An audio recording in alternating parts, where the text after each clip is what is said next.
Ya, tiga hal.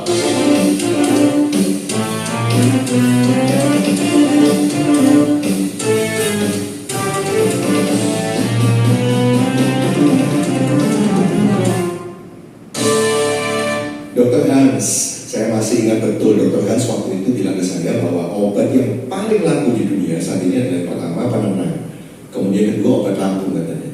Betul ya dok ya? Sangat benar. Masih ingat ya. Masih ingat saya. Dan memang saya ternyata memang ini memang kenyataan di Indonesia sudah terjadi gitu ya. Hari ini banyak orang juga selain nggak tenang pikirannya dan itu juga nyambung ke lambung aja jadi stres, jadi sakit lambung gitu ya. Nah, sakit lambung sendiri juga macam-macam gitu. Orang hari ini terakhir karena mungkin banyak artis, public figure yang wah sedikit GERD, meninggal karena GERD, semua pada ketakutan gitu. Makanya hari ini saya mau nanya jelas nih, all about lambung nih ke Dr. Hans di acara Kultur kali ini topiknya kan antara lambung, asam lambung, ke jantung. Ya, saya masih ingat betul waktu saya nganter mama saya periksa keluhan lambung, tapi sama dokternya kok. Dari podcast Good Talk TV ini yang disampaikan oleh Dr. Hans Chandra menyebutkan bahwa penyakit lambung, GERD, dan sebagainya itu memiliki koneksi dengan batuk, terus pusing yang berkepanjangan. Karena dari podcast tersebut saya mengalami hal itu.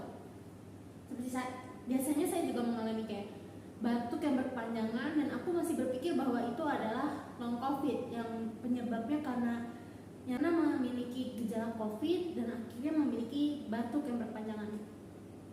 Tapi dari pengucapan Dr. Hans tersebut, kalau misalnya lambung bisa karena lambung memiliki efek yang kemana-mana, bisa seperti mengalami gejala seperti sakit jantung.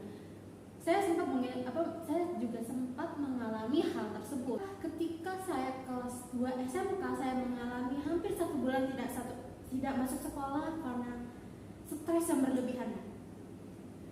Dari stres yang tidak berlebihan itu menyebabkan saya tidak bisa melakukan kegiatan apapun, mengalami stres dan akhirnya membuat jantung saya terpacu seperti orang yang mengalami penyakit gangguan jantung. Mungkin karena Dr. Hans menyebutkan bahwa penyakit ini tuh bisa memiliki dari gejala manapun, dari stres, waktu makan yang tidak teratur, tidur yang tidak teratur, makanan yang tidak benar, fast food, segala-galanya. Mungkin ada benarnya, itu apa yang saya lakukan, hal-hal buruk yang saya lakukan. Saya jarang makan tepat waktu, saya terkadang suka lupa untuk sarapan pagi.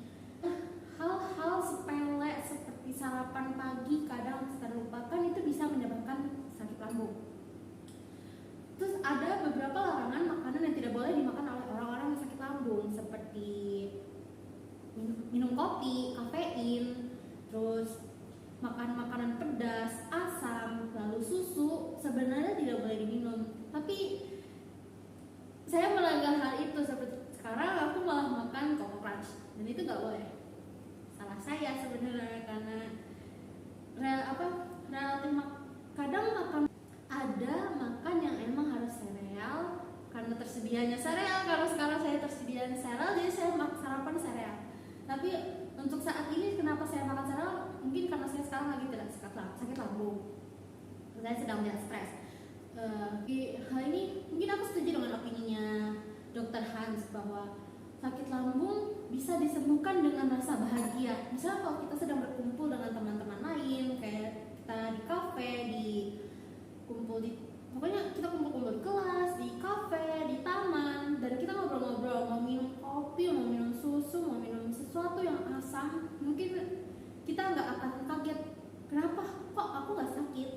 Yang seharusnya aku minum obat sebelum makan, obat sesudah makan, tapi aku kelupaan. Rasa bahagia itu bisa menentukan rasa sakit tersebut. Jadi menurut Dr. Hans, mungkin memang ada benarnya ya, rasa bahagia memang bisa menyembuhkan rasa sakit. Terus mungkin kita memang harus lebih teratur dengan mengatur pola makan kita, pola